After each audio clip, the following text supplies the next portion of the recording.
একটা জিনিস করে একটা সকালকার থেকে আমরা নাকি সুপার লেখাইছিলাম নেতা করে ভাগাভাগি যদি হবো তাহলে আগের থেকে আমরা নেতা করে ভাগাভাগি শেষ করে নিই। আচ্ছা, সারাটা দিনকার এখন পর্যন্ত কোনো কি সুপারিশ হয়েছে? অবশ্যই সুপারিশ ছাড়া তো আর এখানে বাতিল হয় নাই, স্থগিতটা তো হয়েছে তো সুপারিশের ভিত্তিতে।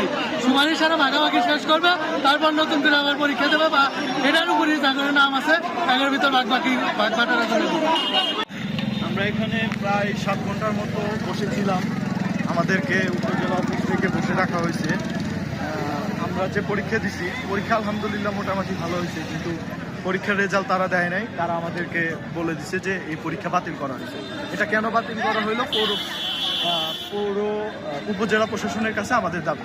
এখানে হচ্ছে যে এখানে ক্যান্ডিডেট নিয়ে হচ্ছে 90 জন, তার পরিপ্রেক্ষিতে আপনার অ্যাপ্লাই হচ্ছে 700 জন। এটা কি যথাযথ না ভাই?